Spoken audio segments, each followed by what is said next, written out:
Chapter 19 EC 1101. Does my crown no longer count now that I've been in prison for 1,000 years? I leaned against the metal railing of the Celestia Bridge, just a few yards away from Celestia's mercy, listening to the gurgle of the gray water passing beneath me. My eyes looked at the enormous relief of Luna on the floodlit dam. I knew it was Luna now, after feeling her feathers on my lips. She gazed down at me, despite the holes zebras had attempted to blast in the concrete. "How are you feeling?" Priest asked, as the black pony quietly walked up beside me. "Still have a fever?" He raised his hoof to touch the side of my head. I grimaced, pulling away.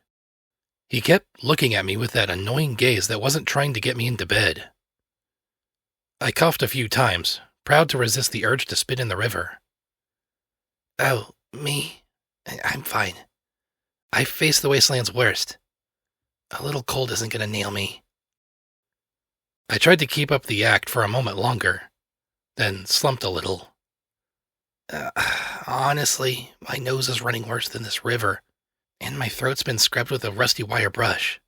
But I do feel better. Thanks."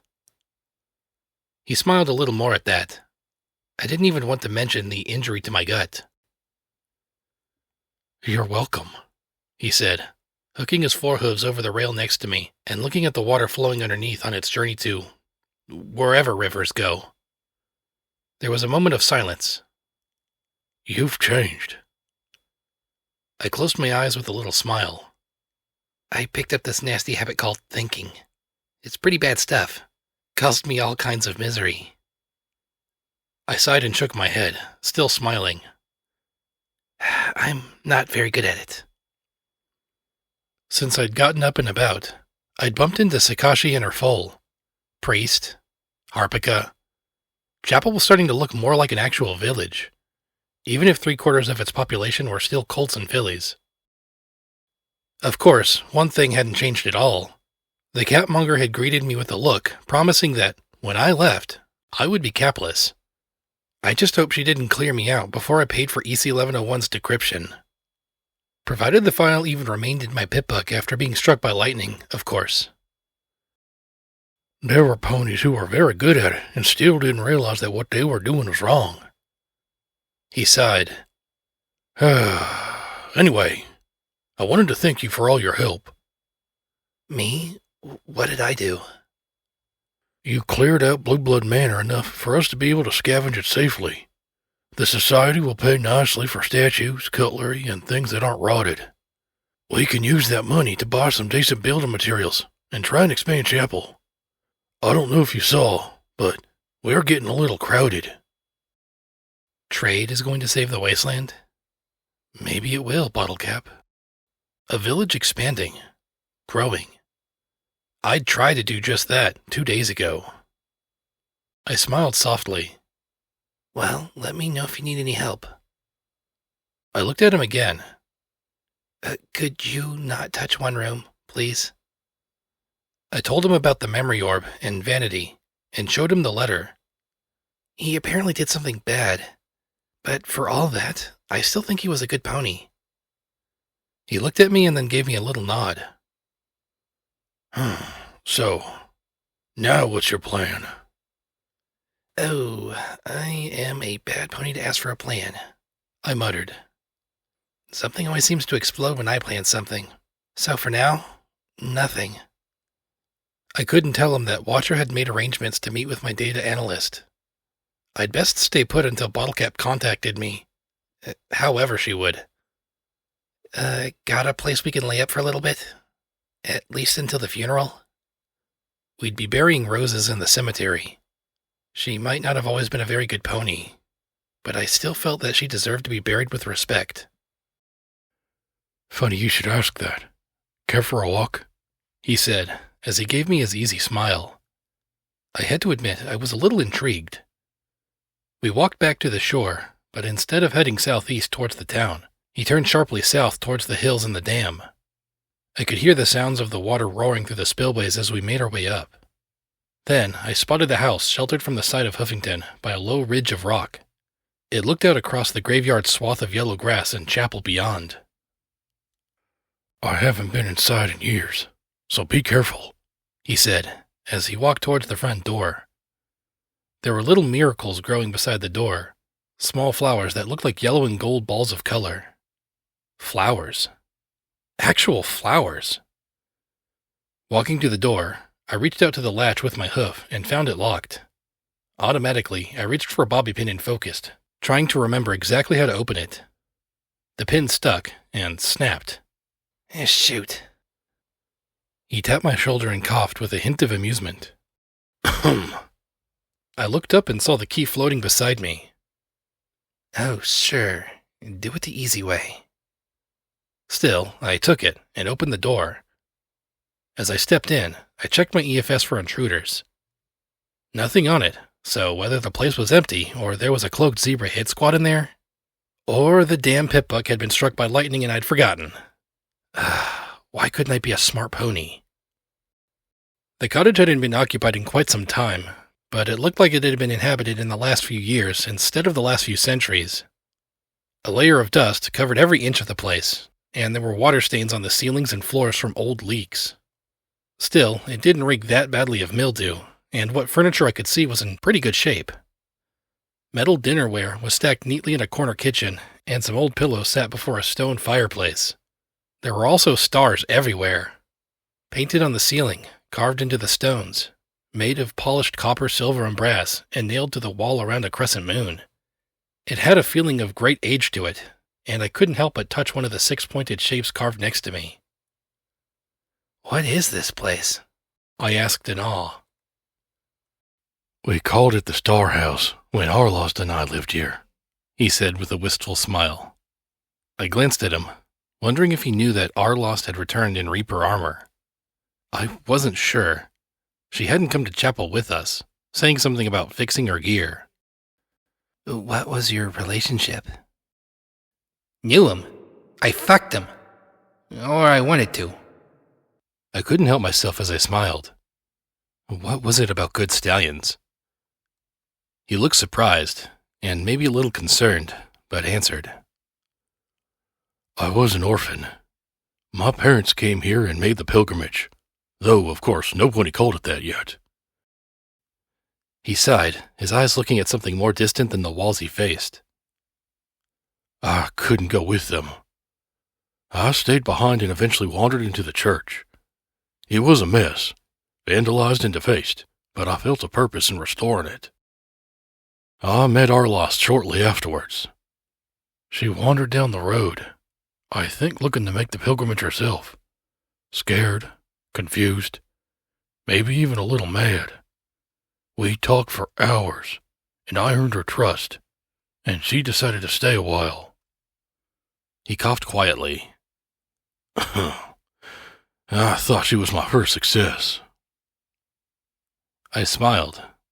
It'd be okay to tell him. His wistful smile hardened. Then she killed a foal. What the fuck? I blinked and cocked my head, forcing a smile, or a grimace. Come again? He looked at me, both angry and sad in equal measure. We'd started collecting the Crusaders. For a time she was happy, wonderfully happy. She said she'd never gotten to be a Crusader, but she couldn't tell me what she meant by that. Only, as time went on, she became odder than usual. The fact she didn't get older was strange enough, but she'd talk to herself or mutter in strange languages. One morning, a foal was found strangled. The hoof marks on her throat were too large to be made by anyone here except Arlost. Old anger and sadness lingered on his face. She denied it, but I couldn't trust her alone with the foals anymore. And worst of all, I'm not sure she believed it either. We couldn't kill her. She had a strange ability to heal injuries, like she had a built-in healing talisman. But she couldn't stay. A lot of the oldest Crusaders still miss her. And, from the tone in Priest's voice, he did too. So, I moved into a house by the road proper, and locked this place up. I thought about Arlost lying with Thorn between her hooves in the garage. If we hadn't been there, what would have happened? I swallowed hard, definitely feeling some hard questions coming for Rampage. I hoped she didn't kill me for asking them. It's a wonderful house. Thanks for showing it to me, I said, as I looked at it with a sigh. It was like a house in the stories I got to read as a filly. Well, when I was interested enough in reading, which wasn't often. Priest chuckled softly. You misunderstand. I'm not just showing it to you. He floated the key to me and put it in my mouth. I'm giving it to you. My butt and key hit the floor. You're giving me a house? This house? I don't want it. I don't even count it as mine. I was just holding on to the key, he said as he looked at the stairs. It needs some fixing, but your friends can help set that up. There's some furniture upstairs, old belongings. We never used it, and it felt rude to just throw it out. But why? I asked, feeling a little lightheaded. I didn't build you turrets or make walls or kill any pony for you. Why would you give me this? So you'll stop by chapel more often, of course, he said with a simple, pleasant smile. I kissed him. If my legs had been cuffed and hobbled, I still would have found some way to kiss him. He didn't kiss back, and when our lips parted, I looked at him in the eye. His smile was polite, tolerant, and forgiving. And that was all. I smiled sheepishly at him in embarrassment, then growing confusion. I felt a little ashamed, even if he didn't look angry. Well, I'm glad you like it, he said, covering up the resounding awkwardness as I blushed and rubbed my mouth sheepishly, kicking myself again and again. I'd acted just like I was back in Stable 99. Had I learned nothing? Yeah, I muttered, fighting for a smile. I like it. A lot. Well, I'll let you look around, he said, as he walked towards the door. Then he paused. Also, could you please tell Arlost that I'm glad she's okay, but that she shouldn't come into chapel? My gut dropped once more, like I'd just been cut. Yeah, I'll tell her. He closed the door, and I walked to the nearest wall with an elegant six-pointed star, closed my eyes, and beat my head against it. Stupid, stupid, stupid.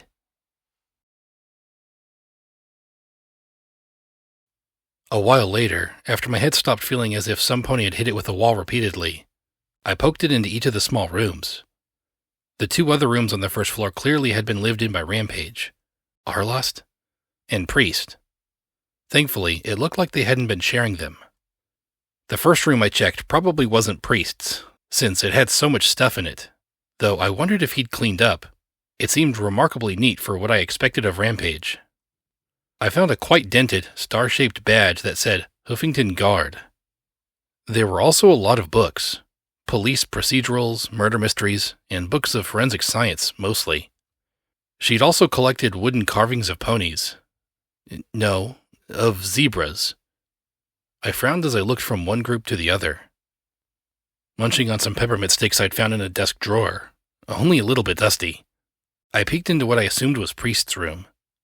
It was mostly cleared out, but there were sketches and drawings of the church.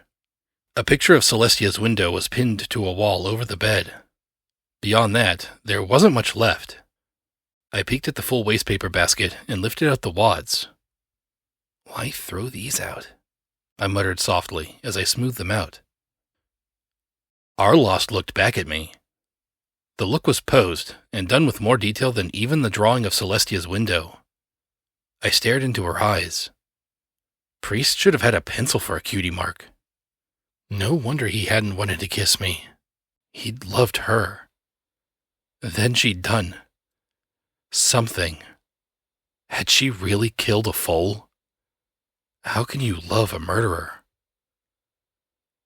I picked out the intact drawings from the trash, took the ones on the walls down, and collected them in a small stack in the middle of the room.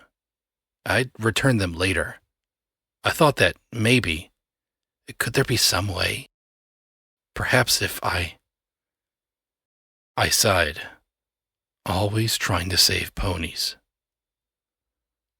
I wondered just how long it would take for me to be contacted. Would Bottlecap send me directions? Should I be listening for a clue from DJ Pone 3? Maybe I should try to find out how to repair my Pip-Buck. Virgo Zodiac said she studied them, but I had no idea how to find her or if it would be safe to contact her. I walked upstairs. Clearly, this was where most of the belongings of the previous tenants had been stored away. Priest's hornwork was visible here, too. All throughout the upstairs were nice, neat boxes that only showed a little bit of rusting. I walked in on a room with a full moon painted right above the bed. Curious, I opened the closest metal box and saw a number of slightly warped photos and other knickknacks. A young light blue unicorn in thick glasses and braces grinned beside a far younger-looking Twilight Sparkle and Cheerilee. She was levitating a little model of the globe, with the sun and moon orbiting it. An award rested around her neck.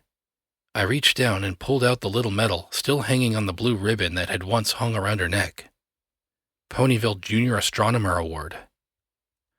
Then, a picture of her older, still wearing glasses but without the braces.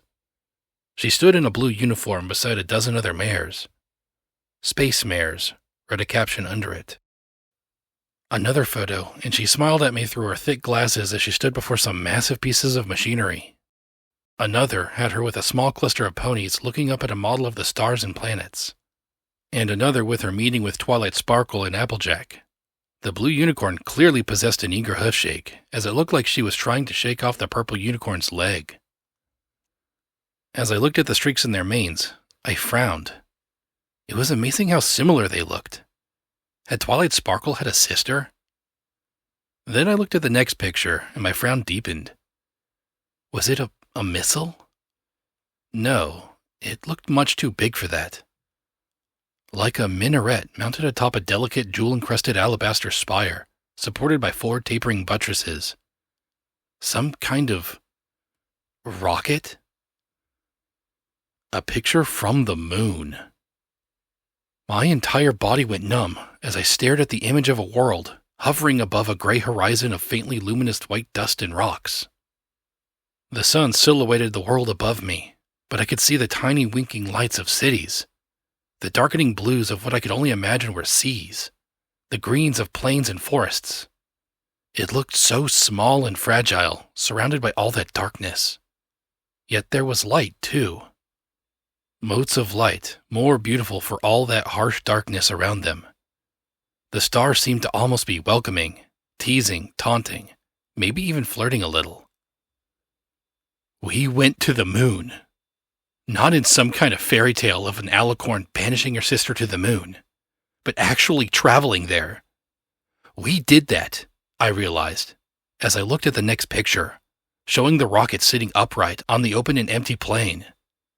It possessed a terrible loneliness, stark but beautiful, pensive, like Princess Luna I found myself imagining. There was only one picture of the blue unicorn on the moon, and I gawked at the strange bubble helmet and silvery gem-studded suit she wore. From the way she hovered in the air, upside down as if in the middle of a somersault, I wondered if it was the suit or the moon that was allowing her to float effortlessly like a Pegasus. Another picture showed white, cloudy gems embedded in the stones and glowing with a strange light. The moonstones seemed similar to the talismans that Glory had collected, only lacking any kind of spell glyph within. Maybe they were the source of the moon's gentle glow? I lifted the box from the stack and set it on the floor before me, looking deeper into it. I perused the newspapers behind the photos. "Back from the moon," proclaimed one headline, the picture of the rocket sitting back on Equestria with dozens of ponies gathered around it and cheering. The next had a front-page article, "Our Future on the Moon," but it was crowded out by a report of a terrible zebra battle south of Huffington. The next paper, dated a month later, read, "Scandal Strikes the Moon Program." And then, Astromare Marigold a moon mama? What tricks did she pull to land in the cockpit? The last. Space program suspended indefinitely pending investigation. I looked at the picture of the mare smiling radiantly on the moon. Then at the picture in the paper of a tiny-looking mare sitting before dozens of frowning, scowling ponies. A tiny little side article read, Ministry of Arcane Sciences preserves Space Explorer Marigold's ministry stipend. There was a little quote. Never has a mare sacrificed so much to go so much farther than most ponies could ever dream. Twilight sparkle. Finally, perhaps most heartbreaking of all, was a small picture. It wasn't of the moon or the front page of the Huffington Post. It was of a tired and sad Marigold, digging in her garden with an old brown stallion looking on with his own sad eyes, and passing her some of the colorful, poofy flowers I'd seen outside. Beside her rested a basket holding a purple unicorn full, batting a little star tied to the handle. A wrinkled note lay folded beside that picture. Thank you for the flowers from your garden, Haas. I just know that Tara will love them, if she'll stop eating them. There wasn't anything past that. I wondered what had happened to her. I wondered if she died in the bombing. I wondered if there was anything past that sad photograph.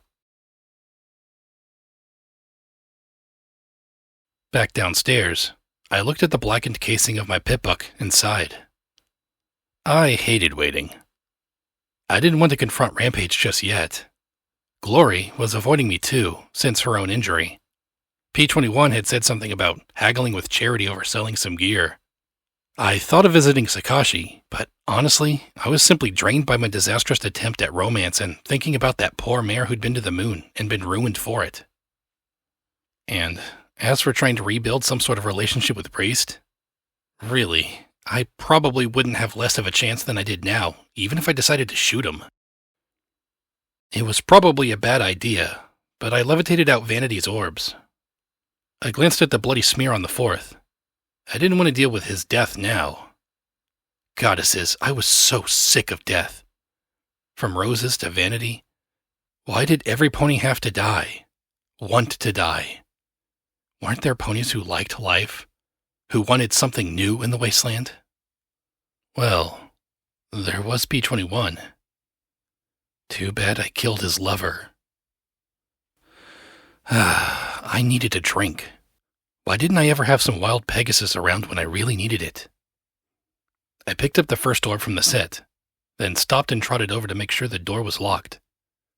Then I frowned and shoved an entire couch against the door. Blackjack was not available. I lifted the first orb to my horn and closed my eyes.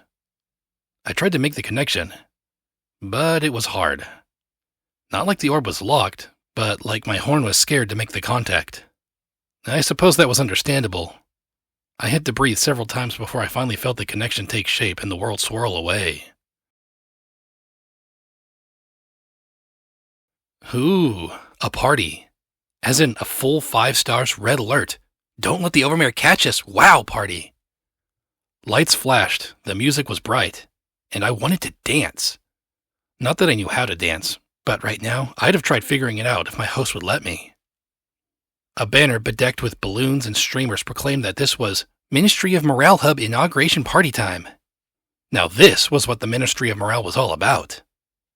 And in the middle of it all, both physically and socially, was a middle-aged earth pony mare with a poofy pink mane just starting to develop gray stripes. Come on, every pony. I know what'll make you shake your hoof things. Pinkie Pie cheered, as she immediately danced right up against stallions and mares half her age. Her infectious mood spread like a fever. I was in Vanity. At least my host was a unicorn stallion. Made it easier to ignore things. Stonewing and Jetstream flanked me. Twist, Big Macintosh, and a yellow earth pony who looked like a geeky egghead brought up the rear. The large gray doof seemed to be arguing with ponies at the door. The young mare snickered as she adjusted her glasses. That was mean, Macintosh. From the rest of her squad mates came highly amused chuckles. I just told him I wasn't sure he was on the list, Big Macintosh said with a languid chuckle. Didn't think a stallion that keeps on hitting on fillies what aren't interested would be. Twist's smile turned more genuinely grateful as Macintosh's gaze darkened a touch. If that boy can't figure out how to manage his gun around ladies, then he shouldn't be allowed to have one. Hey, hear that, Jetstream? We're ladies now. Twist laughed gleefully. Us? Some, maybe, the Blue Pegasus said with a quirky sort of grin. I can't believe that she passed up a chance at a Ministry of Morale party to go pray. Well, could be worse. Apple Snack just doesn't have the time for parties. Did that pony have to get his stick installed before he enlisted? Or was it special issue? Twist asked with a snort, giggling with a little bounce. So, with everyone except Som here, that had to be Flakjacket's name, the one who had been scratched off on the lockers. She pulled out a peppermint stick and munched on the end. Ooh, I love these, she said around the stick, poking out between her lips. That's one of those special sticks? Jetstream asked skeptically. You know, any zebra crap's illegal. Oh, come on! They're peppermint leaf. Peppermint! You can't tell me leaves are contraband now. Besides, the Predator eat them all the time, Twist said with an easy laugh, as the Marauders started to split up and go their separate ways. Big Macintosh went to speak to Pinkie Pie, the egghead following like his ghost. Stonewing and Jetstream flew up to the second-floor balcony, leaving Vanity watching with a wistful sigh. Twist spoke around the candy cane sticking out of the corner of her mouth like a cigar. I keep telling you, Your Royalness, munch one of these and you might actually be able to ask her out. What? Who? Me? Vanity sputtered. She's an enlisted mare, and I'm a morale officer. It could never work. Sure, but that doesn't stop you from wanting to make it work, Twist said, as she bumped her hip against his before bouncing away. This was clearly not Vanity's sort of party, and he migrated slowly towards the edges with the other onlookers, sipping his drink, listening to the music, and keeping his eyes open for Jetstream. You look pensive, Uncle. A voice rasped softly in my ear, and both of us jumped. The sound was like the voice of a rusty can, and we turned to look at the fair hide and golden mane of Goldenblood. His brilliant golden eyes looked searchingly at Vanity. As he talked, his breath rattled so harshly in his chest, I could hear it over the blaring music. Hardly the grand galloping gala, is it? Golden! Vanity smiled and gave his shoulders a friendly squeeze. I didn't know you were out of the hospital. You sound better? To be truthful, he looked probably as bad as me. Dark hollows hung around his eyes, and his hide had unhealthy blemishes on it. He wheezed softly with every breath. Thank you, Uncle. I'm sorry I didn't get to attend your commencement, he said in that soft, horrid voice. It's exceptional that you signed up at all. I don't know any other aristocrats who volunteered for a frontline position. Vanity gave a disgusted little snort. After so many inspirational speeches, I thought some pony would have to sign up. At least a token noble. He tried to smile dismissively. Goldenblood's smile was more aloof. So, you signed up out of pride, then? Even I caught the note of disapproval. Not out of loyalty to the princesses? The question seemed to catch Vanity by surprise, as he focused on his nephew's earnest expression. Well, I suppose for Luna as well. She needs all of our help. Indeed. But I wonder if she has it. Goldenblood spoke calmly, but even I could hear the tension in his voice.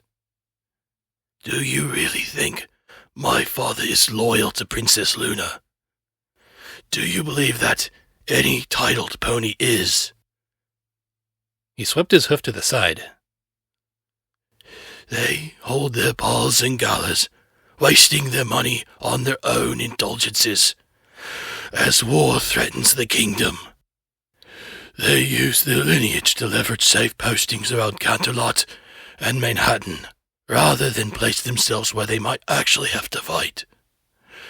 Is there any value to the aristocracy at all, Uncle? His question struck me as unusually direct, but I also had to admit that Goldenblood had a point. I hadn't seen anything of Blue Blood or the other aristocrats that seemed worth a damn. Vanity was the first and last aristocrat who seemed to actually care about the fighting of the war. Still, his gaze hardened as he looked at the sickly stallion. Tradition. The noble houses have always existed to serve and support Equestria and the princess. It is our duty and our sacred honor. Goldenblood's hard look softened slightly. Undoubtedly, uncle. But I have to wonder, do they serve her still? Suddenly, a leg went around my shoulders. A flash of pink to my left as Pinkie Pie pulled Vanity's head into a crushing hug. Hey! Why are you ponies over here looking like such sourpusses? Don't you know it's supposed to be a party, Smarty? Somehow, despite her grin, I detected a note of annoyance in her voice. Suddenly, her eye twitched and she went stiff. Left eye blink, ear waggle, rumpage? Ooh! She suddenly headbutted the two aside, just as a sick doof was violently ill over the rail. Ew! Some pony partied too hard? She said with some sympathy, as the club's staff hurried to clean up the mess as the huge gray pony groaned. Good thing my pinky sense saw that coming. Pinkie sense? Vanity asked with a skeptical smile. Goldenblood looked intrigued, however. Oh, you won't believe me either, Pinkie Pie said, as she rolled her eyes with a slightly sad smile. Twilight Sparkle's been trying to study it for years, and she still can't figure it out. I just get little feelings that things are gonna happen, and then they do. It sounds convenient, Vanity said, as he hid his smile behind a feigned muzzle rub. I had to agree. It wasn't like you could tell when bad things were going to happen, just from an achy knee or itchy mane. Pinkie Pie rolled her eyes with a sigh, but then Golden said softly, It sounds lonely. Knowing things that others can't understand or accept. You bear it well. Pinkie Pie's manic grin disappeared as she looked at Goldenblood with a look of uncertainty, then a growing smile. You believe me? I think there are many things in this world that can't be explained rationally. So, therefore, irrational explanations should be considered. He glared up at where Doof hung over the rail. If it prevents us from getting vomited upon, I'd freely consider it. The pink pony grinned and swept him up in a hug. I knew you were a good pony, Goldie Oldie Boldy. Goldenblood suddenly hunched over and started to cough and retch. Pinkie Pie immediately released him, patting him on the back. Oh! Are you okay? He just gave her a tense little smile, and then returned to coughing, stepping away a little. Justing, he said, as he levitated a cloth from his vest and coughed into it, before drawing a slow breath. Vanity looked at the spots of pink and red left behind on the cloth. Twist bounced her way across the club, smiling like nothing in the world could bother her. She nudged flanks with Pinkie and grinned. Hey, Pinkie, this is a great party, but I've got something that'll make it even better, she said, as she pulled out one of her candy canes and tossed it to Pinkie Pie, who caught it balanced on her nose and looked at it cross-eyed. You've got to try these. Just take one. They'll blow your mind, she said with a grin. Pinkie Pie smiled, tossed the candy cane in the air, caught it in her mouth, and chewed. Pretty sweet, Twist. Yeah, they're really super, aren't they? I made them myself, she said proudly, fluttering her eyes behind her thick glasses. But Pinkie Pie wasn't paying attention anymore. The pupils of her bright blue eyes expanded and her smile grew from ear to ear, like mine had the first time playing contrabass. Oh, wow! This is really super duper trooper good! The mare said as she bounced gleefully on her hooves. Woo, woo, woo! She pointed a hoof at Twist as she started to giggle. You're still sad about Apple Bloom, aren't you? I can feel it. She looked right into Vanity's eyes. And you keep thinking you're a murderer and scared you're going to turn into a monster.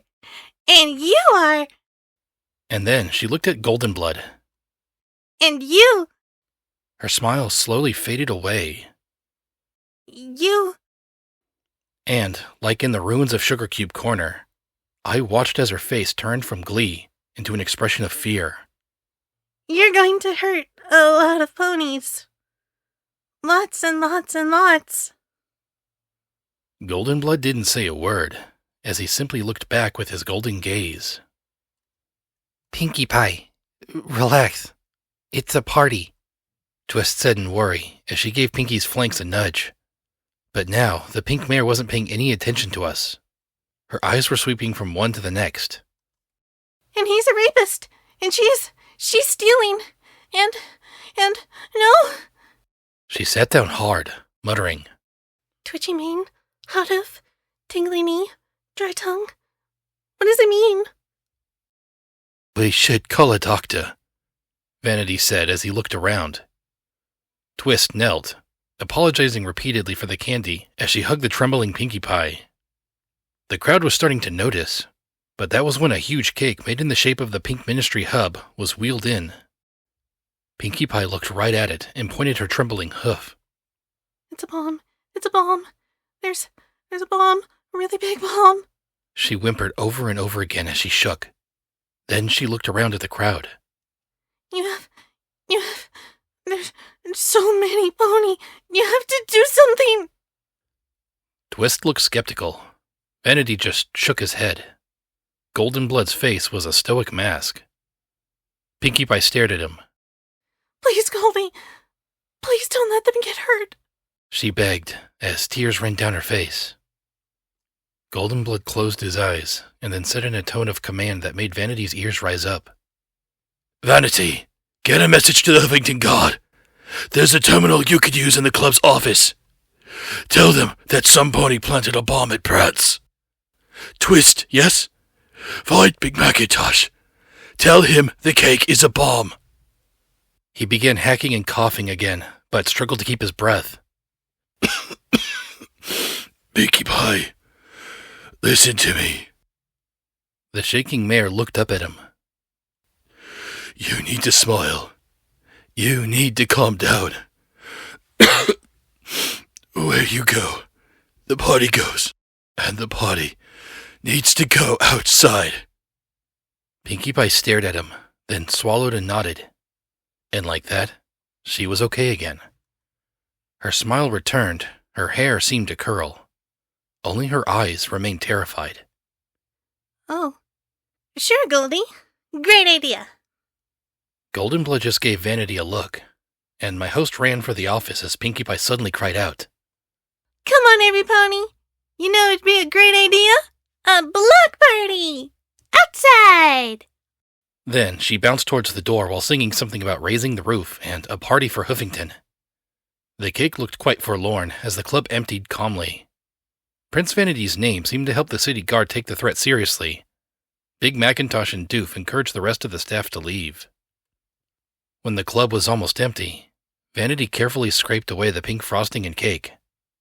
It peeled away enough for us to see the gray blocks of explosives within. She hadn't been crazy after all. When Vanity found Pinkie Pie, she was tackling one of the cooks. You did it. You made that bomb. You're a bad pony. I can tell. A mad bomber pony. You're crazy, lady! I just picked up the cake from the bakery! He protested as she glared down at him. She grabbed his head in her hooves and pulled his face within an inch of her own. Don't call me crazy, you wicked bad no-good pony. You'll tell me what you're doing. I've made dragons talk. You'll be easy. She looked at the guards. Can you take him to my hub? I think we're going to need a special private party-warty. The crowd cheered as the stallion was dragged towards the ministry hub, still shouting his innocence. Oddly, Pinkie Pie didn't look happy with their cheers. In fact, standing this close to her, she looked angry. Scared and angry. And her smile was almost vengeful as she trotted out of sight. Vanity and Goldenblood followed. She was pacing, fuming. It's all secrets and lies. All of it. All those ponies. She said, more to herself than the two unicorns. I saw what they were doing. The pieces all came together, and... Her bright eyes darkened. She suddenly slumped. I don't know how I can stop it. I couldn't stop it when I knew it was a bomb. She sniffed as tears went down her cheeks. I'm so stupid. All I can do is throw parties. I don't know how to stop bad ponies and keep the good ponies happy and safe. Vanity just sighed and rubbed Pinkie Pie's shoulder. Don't feel bad about this, Miss Pie. Leave it up to the city guard. It's their duty to keep peace and security. They'll find the bad ponies. And for a moment, it looked as if that was going to be that. But Golden Blood was just looking at Pinkie Pie. Then he said slowly, I don't know, Pinkie Pie. I think you can do more than you know. The Ministry of Morale's more widespread than any ministry. You've got contacts and roots in the community, and you have the Pinkie Pie sense. That's something no pony else has. If there's any pony in Equestria who could keep us safe, it's you. Pinkie Pie looked at him, her face a mask of desolation. Then she sniffed and rubbed her nose. Maybe I need more of Twisty's candy, and there's so much to keep track of. I don't even know where to begin. Golden Blood glanced at Vanity, his lips curling slightly. Oh, I can think of a few places. After all, I know there's lots of aristocrats who you should use your Pinkie Pie sense on. Especially if they're not helping Princess Luna as much as they could. Pinkie Pie closed her eyes and then murmured, to herself or the unicorns, I wasn't sure. Oh, Goldie. I asked you not to let them get hurt. I jerked out of the memory and at once took stock. I was still on the couch pressed against the front door. I wasn't disemboweled. Deus and Blue Blood hadn't resurrected themselves and come out of the darkness to gang rape me. No sprite bots. I had to admit that, for coming out of an orb, this was pretty smooth. So, for once, I could actually think about what I'd seen. Whatever it was, he'd clearly set Pinkie Pie on the road to putting monitoring equipment into bakeries and sending her surrogate parents to spy on her behalf. Paranoia? Or had Pinkie Pie really sensed something? Still, I heard the argument, the doubt. Golden Blood seemed determined to bring down his father and the aristocracy. And he'd used Pinkie Pie and his uncle. I just wondered why I heard hoofsteps upstairs. I could really use an EFS right now, I muttered, as I rolled off the couch and readied the Dragon Claw and Cupcake's revolver. Actually, I could really use a drink right now. Too bad, neither Priest nor Arlust had kept a liquor cabinet. Slowly, I made my way upstairs. I'd only checked the one room, the one with Marigold's belongings. I'd never checked the other. Images of more ghost ponies peeked into my mind. I cracked open the door. The unicorn mare who'd been praying in the chapel when I first visited it was in the house, her back to me. Up close, I could suddenly appreciate how big she was. Her horn glowed as she lifted away her dress. A dusky purple hide appeared. And wings. And, oh sweet princesses, it was Luna. No, not Luna, I realized. I'd seen Luna. What stood in the room was like a copy, a pale imitation. The light was dull upon her horn, and no magical moonlight seemed to glow on her matte hide. And to seal the appearance, there was no cutie mark on this mare's flank. Still, what the hey? I considered my options. A tiny P21 told me that I had the element of surprise and shouldn't waste it.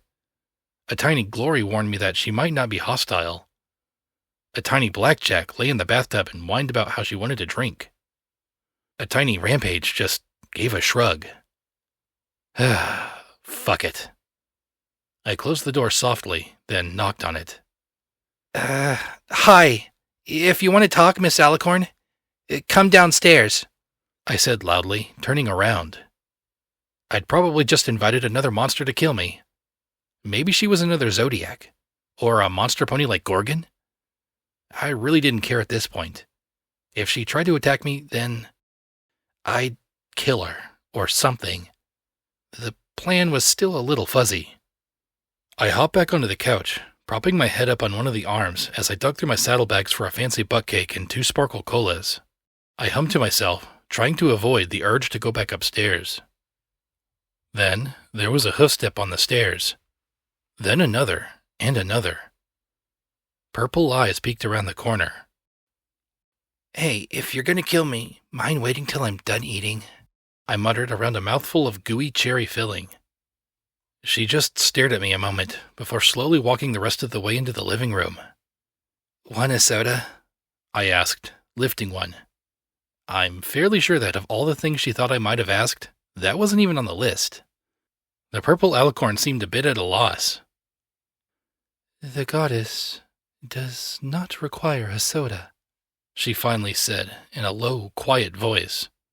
I really was amazed I could hear it at all. There was something unnatural about it. Something off. Something about it sounded familiar, too. Luna only knew how. "Didn't ask if you required one. Just wanted to know if you wanted one." The alicorn's horn glowed softly, and she lifted the drink to her lips. She looked suspicious and wary as she took a small drink from the bottle.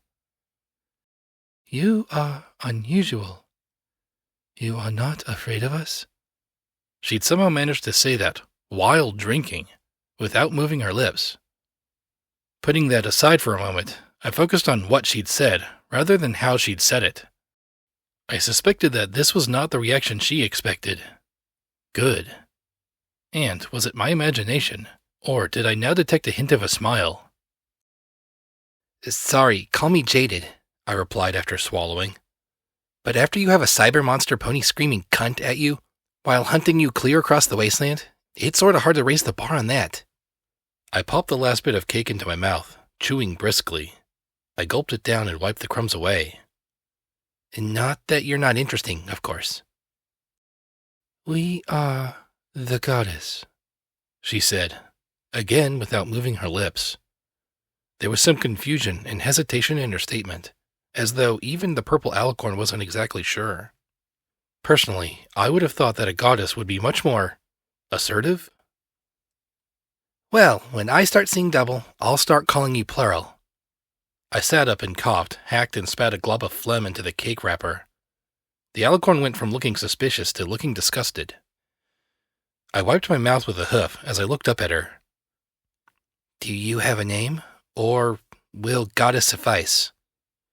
Now, I know some ponies that might have fallen over themselves at the sight of some pony that looked like the princesses and called themselves a goddess. But I'd seen the real thing. I'd even been touched by Luna's feathers. Well, secondhand.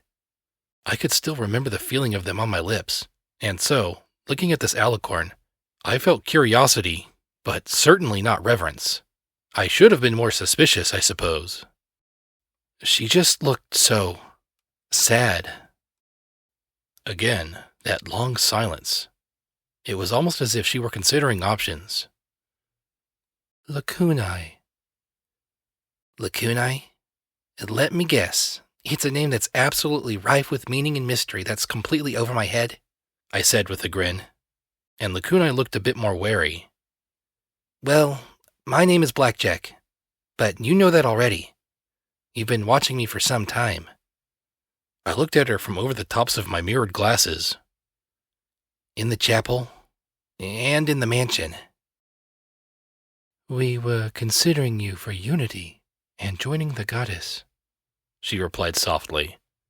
As with all of her speech, her lips did not move, and it looked like she hadn't altered her breathing either. That was one of the less strange things going on, though, and I could wonder about it later. Joining the goddess? Was there a part of that which didn't sound creepy? I waved my hoof before me.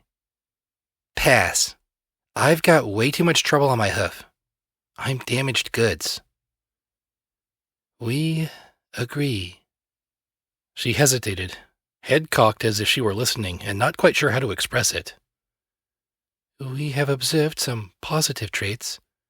You are unusually tenacious. However, you are also unpredictable, unstable, irrational, and self-destructive. And whiny. Definitely whiny. There was a long pause. We no longer wish for you to share in unity. Heh, I grunted softly, not entirely surprised but still slightly hurt. Was I that whiny? Well, shucks, I said with a chuckle. So if you're not interested in me for this you-know-what's-it, what are you doing here? We live here, she said. She took another hesitant sip, almost as if this wasn't something a goddess was supposed to do. I suppose that, with the cottage being abandoned, this was a natural place for a big alicorn goddess thing to live. Either that, or a priest had omitted a really big part of his time here. Am I dreaming? Okay, the questions were becoming more interesting. I don't know. Are you? I am always dreaming. We are dreaming each other's dreams, but my dreams are missing. She looked at the stars painted on the ceiling. This city is full of nightmares. They scream in me. I do not want to be here, but we need me here. Nightmares? I muttered, thinking back over the last 4 days. You think? They are hateful dreams, spiteful, full of malice. They make it hard to hear the goddess. I wish I could hear us more clearly. I need her forgiveness. I need her confidence. She looked in the direction of the chapel. I can hear us most clearly in the house of faith. That is why I remain here, where there is less to fear. She looked at me. Are you afraid? I sighed, looking at this strange creature. Hun, I've recently escaped from a rape factory. An emotionally scarred stallion who half wants to kill me is my best friend. We've got a Pegasus who was booted from the Enclave, but still thinks of herself as one of them. And we've got a Reaper who survived getting her head cut off, and who may or may not be a psychopath. I face monsters, been really annoyed by 200-year-old mysteries, and shot at. A lot. You're going to have to be a little more specific. Are you afraid for your soul? I blinked and groaned, burying my face in my hooves. Philosophy? Why did she have to ask me about philosophy? Still, I thought about it. I'm afraid that I'll turn into something I hate. I'm afraid that I'll hurt ponies that don't deserve it. I'm afraid that one day I won't want to stop killing. So, yeah, I guess I am. I sighed and then smiled. Guess we've got that in common. But I've got mysteries to solve, questions to answer, and bastards to kill. Then she paused. May I tell her? Then she fell silent, and I frowned as I watched her closely. She drooped a little. I am looking for something as well. But it is difficult searching alone. We do not like the nightmares of the city. One can be ignored, but dozens spread the nightmare through us all. I do not want to search alone. May I accompany you? You... what? Why? Lacunae, I get shot at almost daily. There's not a day seems to go by when something isn't trying to kill me. I'm not exactly sure it would be safe. For either of us. For all I knew, this whole goddess bit was just a ploy by Sanguine to do something. I have no idea who or what you are, or what your agenda is. She definitely seemed psychologically unstable, and was clearly withholding secrets. Please. I blinked hard. Had an alicorn just used the magic word to try and convince me? Did she, or they, really think that I was that trusting of a complete stranger who was somewhat nuts? I just looked at her for a moment, then raised my hooves into the air and snorted. Welcome aboard. You get the dishes Tuesdays and Thursdays. Just make sure you try to schedule your emotional breakdowns when they don't conflict with ours. One is bad enough, but when we all get going, woo. I rolled off the couch and then struggled to pull it away from the door. Then, a brighter glow enveloped the couch and easily pulled it away. Great. And she was stronger than me. It was probably because of her great, big... I didn't need a case of horn envy right now. Okay, I need to fill in my friends. I need to make sure Gloria's okay. She almost got eaten last night, and she's been acting weird. I need to tell Rampage not to try and gut you. I should probably also ask about that whole full murdering thing. And I need to let P21 know that we've got another mayor with us. He'll be thrilled. As I slipped out the door, I heard her mumble softly. Are we sure we want to do this? I know. There wasn't much of this that wasn't branded really bad idea. But despite that, I had to admit that there was something about her that made me want to help. Okay, she wasn't a normal pony, but it felt so much like she was lost. And I simply couldn't believe this goddess gave a twig about a bounty. I'm damaged goods, traveling with broken wares, and trying to save the wasteland. Where does it say that every pony I associate with has to be scarred, betrayed, crazy, or something else? I wondered aloud. While I might have wanted to talk to Glory first, Rampage was the first I came across. She was lying on a stone with her forehooves crossed, resting her chin on top of her hoof claws and looking down at the town. Hey, she said sullenly. So, he showed you the clubhouse, huh? Do I still have my room, or did he turn it into a den? Actually, he gave me the clubhouse.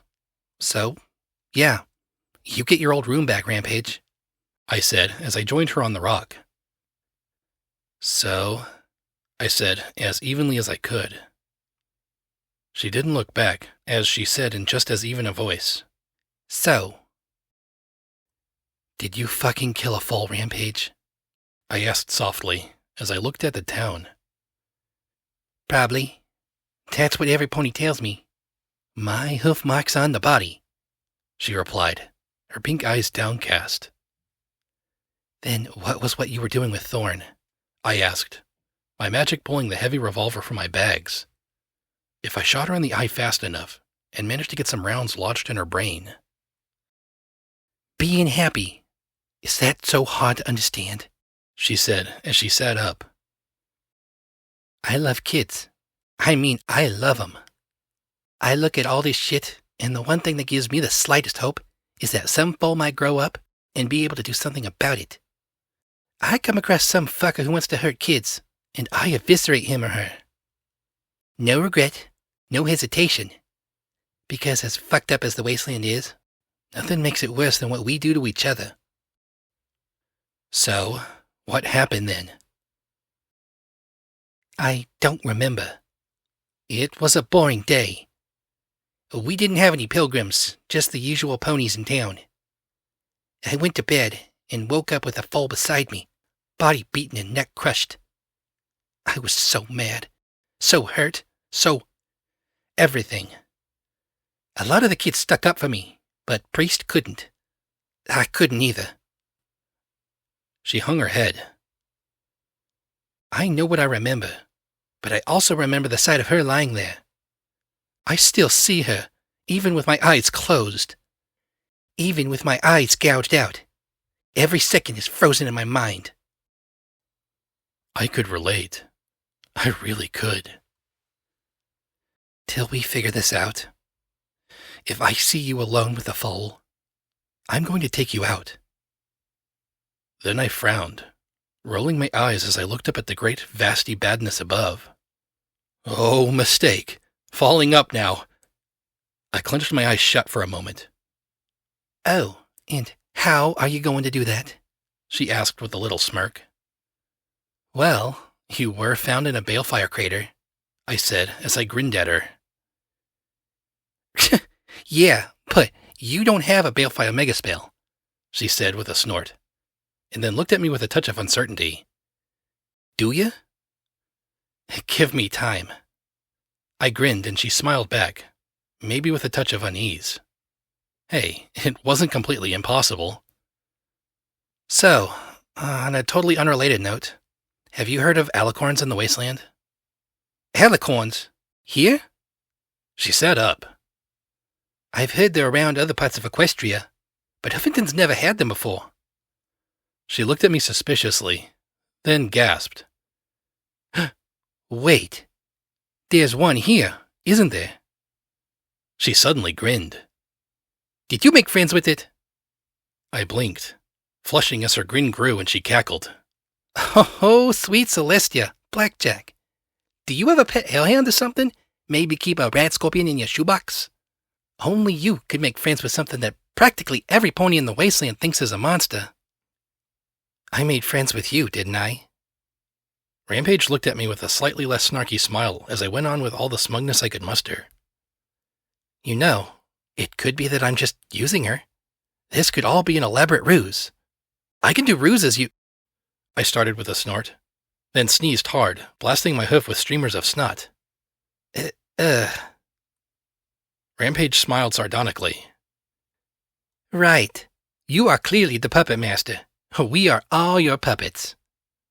She rose to her hooves, looking back at the cottage as she squinted up the hillside. Well, I guess I should go meet this monster. Don't fight her, Rampage, I warned as sternly as I could manage, scraping the snot off my hoof on the rock. She's strange. She's an alicorn. Isn't that required? Rampage asked. It's kind of like becoming a Reaper or Steel Ranger. You have to be off just to make the cut. I know her, I said sharply. Then I sighed as I sat. I just don't know where I know her from. Something about her is familiar. It doesn't make any sense. I just look at her and feel something. You're hopeless, Rampage said with a shake of her head. Fine. I'll play nice. She swayed her glittery razor-wire-wrapped tail. Oh, and Chessmaster Blackjack. You have snot on your butt. I glanced back behind me, ears flattening as I glared at her. It's only because I'm plotting. Plotting the plots of plotness, I said, as she walked towards the cottage.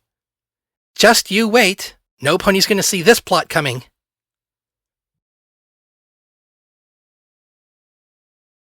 Once I dealt with the boogers on my butt, honestly, I had a cold. Couldn't they cut me a break? I headed into town where I heard the delightful sound of Charity getting murdered.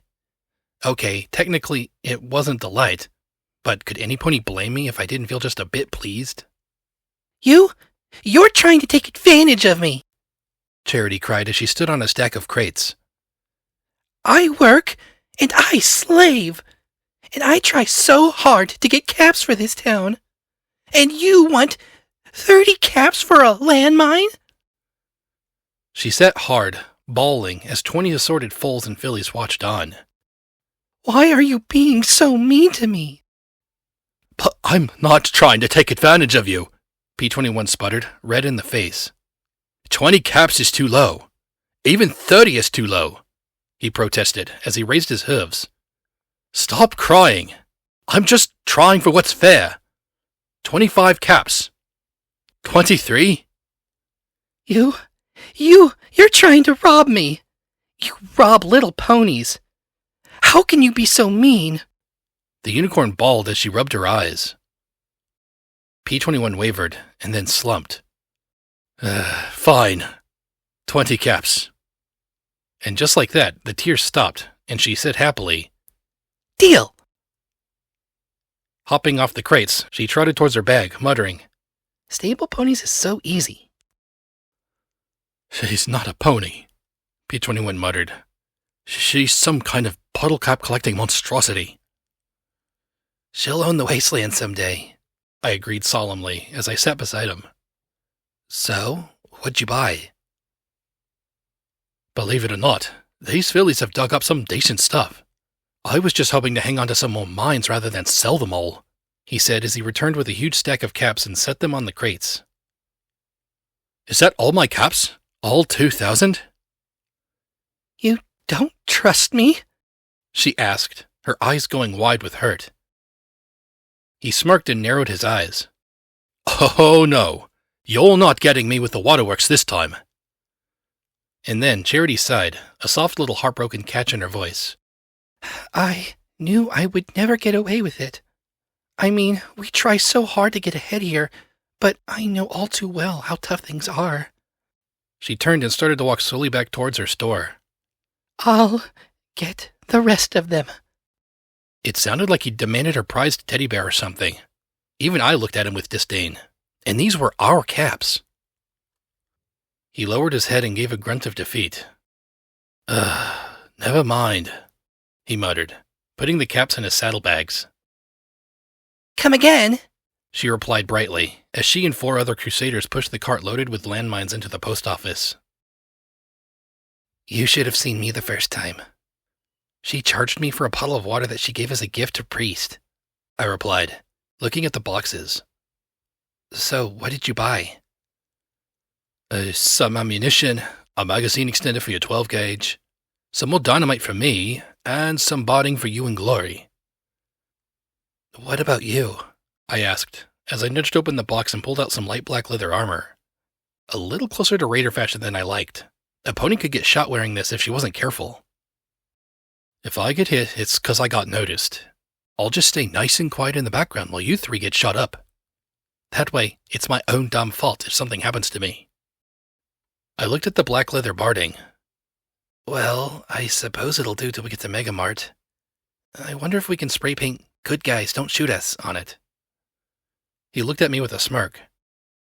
Blackjack, that's Glory's barding. This? I looked at it in shock. P21, she can't wear this. It was ugly. It's what she asked for, he replied with a shrug. She wanted something that looked like she could kick some tail. Personally, I think it's going to take more than clothes for her to be able to do that.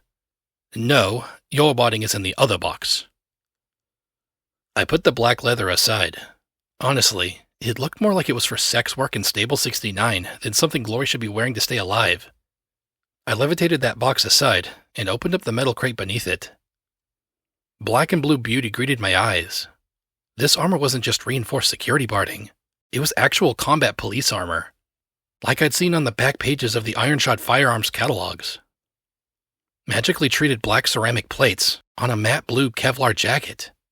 This was armor for my whole body and wouldn't leave my belly exposed. Blue blood couldn't. Okay, not thinking about it. Not thinking about guts spilling out all. I smacked myself hard, much to the alarm of P21. I took a deep breath, trying to will my heart to slow. Sorry, just making sure this wasn't a dream. He looked skeptical as I pulled out the pieces of blue armor, and saw that, to make the icing perfect, Aegis security had already been printed upon the plates. Oh, I could kiss you, I said as I hefted the armor. Please don't, he said, raising his hoof toward me away as I wiggled into the combat armor. Does it fit? I blinked and then looked back at him. You know what's weird? Barding always fits. I have to wonder if there's some kind of one-size-fits-all spell made into these things. Cinching it up under my belly, I had to admit that it was a little heavy, but not as much as the reinforced security barding had been. It had a sling for a shotgun on the left side, and a loop for a baton that would hold my dragon claw on the right. It even had saddlebags with pockets for holding healing and restoration potions, as well as chems. As I redistributed my stuff, I told him about the Star House. He smiled. Then I told him about why Rampage hadn't been seen around town. He stopped smiling. And then I told him about Lacunae. He seemed more upset about her than what Rampage had told me. How do you know this goddess thing isn't some kind of trick? I gave her every chance to attack me, and she didn't take it, I replied, as I snapped the combat helmet into place. Thankfully, my glasses still covered my faintly glowing eyes. I don't know. She's strange. I want to figure her out. He sighed. Does she seem like she has some sort of psychological or emotional problem that you think you can help her with? I sat, tapping my hooves in front of me as I flushed. Maybe. Of course she does. And is she sad? I rubbed my nose awkwardly as I said, a little. Maybe just a bit. Blackjack, are you trying to turn us into the deadliest band of angsty, whiny ponies to wander the wasteland? Maybe, I replied, and he sighed as he face-hoofed. What? It could work. Bad ponies could see us coming and go, oh, goddesses, no way I want to mess with them, because then she'll start crying, she'll be suicidal, and then he'll blow us all to the moon. I know I wouldn't want to tangle with that. He tried to suppress his laugh, shaking his head, and then sighed. All right, just please keep on your hooves, and make sure this isn't another Lancer or Caprice. That certainly helped sober me up a bit, and he passed me the 12-gauge ammo he'd picked up. Trust was good. Trust that gets 11 zebras executed? Not good. Speaking of zebras, I really didn't expect to see Sakashi kick Glory in the face when I encountered the pair. My eyes widened as I went for my dragon claw, before a pink pony in my saddlebags bucked me upside my head, and I noticed Sakashi wasn't pressing her attack. You are rushing, Fallen Bird. Do not be in such a hurry to hit me that you fail to connect, the zebra said, as Glory picked herself up out of the yellow grass. Sakashi glanced at me, her smile widening before looking back at Glory. The gray Pegasus hadn't noticed me approaching while she was picking herself out of the grass. Why do you wish for this, Fallen Bird? You are not a fighter like your friends. Glory shook herself hard. I told you, I'm sick of being useless all the time. Glory? Useless? Back in the mansion, I survived only so long as Rampage was around. The second she wasn't, I got stuck in a stove, she said, as she started to shake. I couldn't even help Blackjack against Blue Blood. He cut me without even looking back, and I just sat there as he gutted her. I nearly got her killed, Glory shouted back. It is a poor fighter who forsakes their strength for a weakness. Though I know very funny stories of fighters who do just so, the zebra said with a wistful smile. Perhaps I should write a tale of the fallen bird who wished to fight like the dogs because she thought her wings were too weak. Her green eyes looked back at Glory. Ah, but how would the story end? Glory panted and hung her head. I don't want to hear stories. I saw what that whore, that slut was trying to pull. I knew it was Caprice and I didn't tell her. She does everything for me. She saved my life, and I just stood there as she was dying in front of me on the road. Rampage got her to scalpel, not me. P-21 killed Blue Blood, not me. She sat down hard, hanging her head as she started to cry. I can't do anything. You caught me, I said softly as I walked up beside her, taking off the helmet. Damn thing was uncomfortable. Oh my, look at the sun. I believe I owe the Crusaders a story about two friends helping one another. Excellent story. Very funny. Remind me to tell you sometime, the zebra said as she turned and trotted away. Such a pity I cannot hear what two friends say to one another. I walked to her and lifted the black spiked barding from the bag. So I'm guessing this isn't some sort of disguise thing, I said as I sat down beside her. She turned her head away from me. And I'm guessing that Fallen Glory isn't so much about keeping your identity secret as trying to be all tough. I have to be tougher, Blackjack. For you. She flushed as she stood. You do everything. You get shot, blown up, cut up, hunted, and betrayed. And all I do is... Nothing. I feel like I'm still trapped in that oven and just waiting for the monster to eat me. Like I can't live if some pony doesn't come by and save me, she said as she started to shake. She lifted her hooves, watching them tremble. I can't even stop. I did what worked for me. I hugged her. I held her as she quaked in my limbs. She wanted to be stronger. She wanted to be better. You help me, Glory. Whether it's with your beam guns or with just being good and loyal, you help me. I stroked her mane and then looked into her eyes. Despite Priest's healing magic, a thin scar remained, running from her brow to her cheek. She'd nearly lost an eye to the strike. She kissed me. It was probably the most awkward kiss in the history of pony kisses. I was so shocked that I barely moved, and she pulled away, her budding hope crumbling in the face of my stupor. I'm sorry. I guess I can't even control myself, she muttered as she looked away. No, I just didn't know you felt that way. I was certainly stunned by it. As awkward as the kiss had been, there was no mistaking the emotion that had been behind it. And do you feel the same? She asked in a tiny, hopeful voice. And if I was honest, I'd crush her.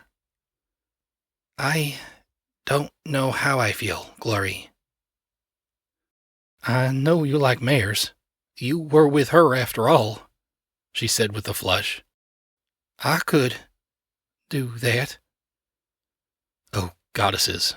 Glory was actually trying to proposition me? Caprice was sex. Mutual masturbation. She made me feel good, but nothing my own hoof could do for me. We were just using each other, I said, as I struggled to somehow diffuse the emotional dynamite factory before it all blew up and she was crying, or worse. I don't want to use you like that, Glory. And crush. She didn't have to say a word. She lowered her head, dropped her gaze. Her shoulders hunched and her front legs rubbed against each other. I see. Sorry. Was that as annoying for every pony else when I did it? No, Glory. You don't have to apologize for anything, I said, as I hugged her as platonically as I could. It's just... Yeah, I have sex with mares. And stallions. It's all fun. But you're different. You're special, Glory. And every single pony I've been with was just sex. That's all it's ever been. If I were with you, if we were together, I'm afraid it'd be the same. Then you'd stop being my friend, and then you'd leave. And I don't want you to leave. So, she fidgeted. What now? I sighed and chuckled. I don't have a clue. I'm not the smart pony, remember? Be kind. Right now, it's something to think about. But what I'm more worried about is you feeling like you're useless. You're not useless, Glory. You're the only pony in the wasteland that has a clue how to deal with the raider disease. You keep me going when I'm doing everything short of falling on my face. Heck, even when I am falling on my face. I guess so. Though I don't know what good I am with the disease. I'd need a lab and months of work to come up with a treatment. She looked at the black barding. I'm just so sick of seeing you get hurt protecting others when I can't do anything to protect you. Don't worry about it. I'm security. It's part of the job, I said, giving her the easiest going grin I could. She sighed and shook her head sadly. Oh, Blackjack. She was smiling, so why did it feel like I'd said the wrong thing? I told her about Rampage and Lacunae, and we were both grateful for the change in topic. Her caution mirrored P21's, but she seemed far more interested in the Star House. You say there were pictures there from the moon? From the actual moon? In her excitement, she seemed to forget all about the awkward patch we'd stumbled upon. Well, it looked like they were from the moon. And from the newspaper she'd kept, it seemed like it. Why, does it matter?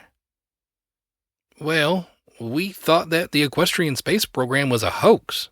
Just a way to stir up public support during the war that got axed when it failed to produce weapons or boost morale like it was designed to. We didn't even know if Marigold existed, or if the scandal was just a way for the program leaders to wash their hands of a wasted experiment. I mean, the launch center is real enough. I think there's a ghoul village there called Rocket Town. You can see it from the skyport. But I never thought in a million years that those rockets could actually fly. Apparently they did, once, I said, glad to see that she hadn't put on that dreadful barding, and happy that she cheered up a bit. What do a bunch of ghouls want with rockets? Oh, they're some sort of cult or something, planning to fly to the great beyond or some far-off promised land. Since most of the space center is radioactive, we never went there. But Orion's herd is decent enough, if you don't mind ghouls. From her shiver, it was clear there were some ghouls worth minding. Well, let's get you some barding that's actually protective, and not something that makes you look like a raider, I said, as we headed towards the post office. Harpika strolled along with the ghoul foals in 2 rows behind her, and she gave us a very soft, polite greeting. Since arriving, the little ghouls had been quite well behaved, and seemed too scared to wander off. A world that was far more than 4 walls was an intimidating concept. I knew that first off. Still, at least the Crusaders were friendly enough, and interested in both them and me. A blue colt with a cutie mark of a pitcher of pouring water even played with my black and red streaked tail curiously. Inside the post office, my eyes met Charity's, and we narrowed our gazes in unison. I licked my lips. She chewed slowly on a candy cane sticking out of the side of her mouth. I walked to the counter and set the barding on it. I want to make an exchange. She neither said a word, nor took her eyes from mine, nor blinked. She just swung the candy cane around to point the tip at a sign on the counter that read, "All sales are final." Look, I don't like you. You don't like me. I get that, I said quietly as I pulled down my glasses to look her in the eye. But see that Pegasus back there? That really nice Pegasus? I like her, and I want to keep her safe. That means dressing her in some barding that doesn't make her look like a raider. So, I want an exchange. She just chewed slowly on the end of her peppermint stick. Your friend, she mute? Huh? Mute. Can she talk? Charity demanded. Yeah. Feeble-minded, then? The little filly queried. No, but filly-phobic?